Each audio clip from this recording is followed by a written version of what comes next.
Charge ક્લાઉડને કારણે transmission લાઇનનું static charging સમજાવો.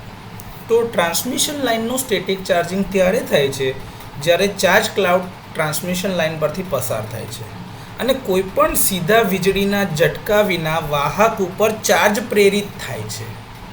આ વાદળ દ્વારા બનાવેલા ઇલેક્ટ્રોસ્ટેટિક ફિલ્ડ એટલે કે ક્ષેત્રના કારણે આવું થાય છે કે જેમાં આ નેગેટિવલી ચાર્જ કરેલું વાદળ જ્યારે આ લાઇનની ઉપરથી પસાર થાય છે તો એની ઉપર એના કરતાં વિરુદ્ધ પોલારિટી ધરાવતો વીજભાર પ્રસરે છે અથવા તો એની અંદર ઇન્ડ્યુસ થાય છે, પ્રેરિત થાય છે.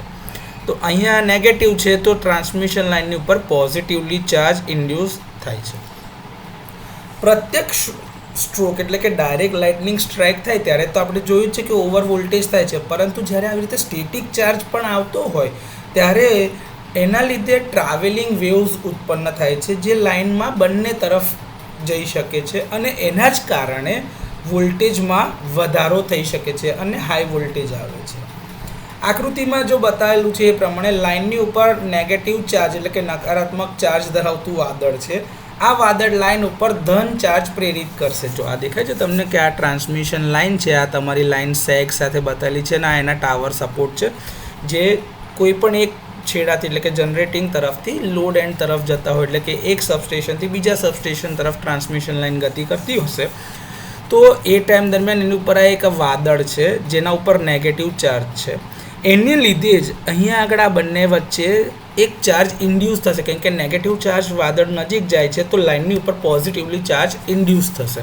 તો આની ઉપર પોઝિટિવ ચાર્જ પ્રેરિત થાય છે.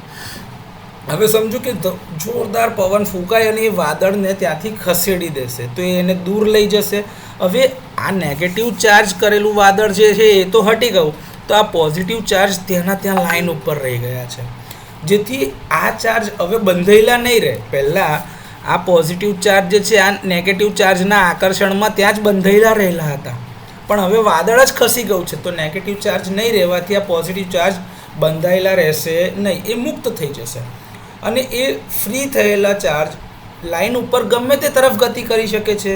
આ તરફ બી જાય કાં તો આ તરફ બી જાય, એટલે કે બંને બાજુ ટ્રાવેલ કરી શકે છે. આ ટ્રાવેલિંગ તરંગ જે છે એને લીધે ઓવર વોલ્ટેજ દેખાય છે અને મેગ્નિટ્યુડ જે છે જો તમે જોઈ શકતો તો પવનના લીધે હવે વાદળ ખસી ગયું છે પણ હવે એના લીધે આ ટ્રાવેલિંગ વેવ્સ બેવ તરફ ગતિ કરી રહ્યા છે. આકૃતિમાં બતાવ્યું છે આપણે. આ ટ્રાવેલિંગ વેવની તીવ્રતા જે છે 10 કિલોવોલ્ટથી 15 કિલોવોલ્ટ જેવી ઊંચી હોઈ શકે છે અને એનો આગળનો વેવફોર્મ જે તમે જોતા ને એકદમ સ્ટીપ છે. સ્ટીપનો મતલબ એટલે કે આ ઇમ્પલ્સ પ્રકારનું છે.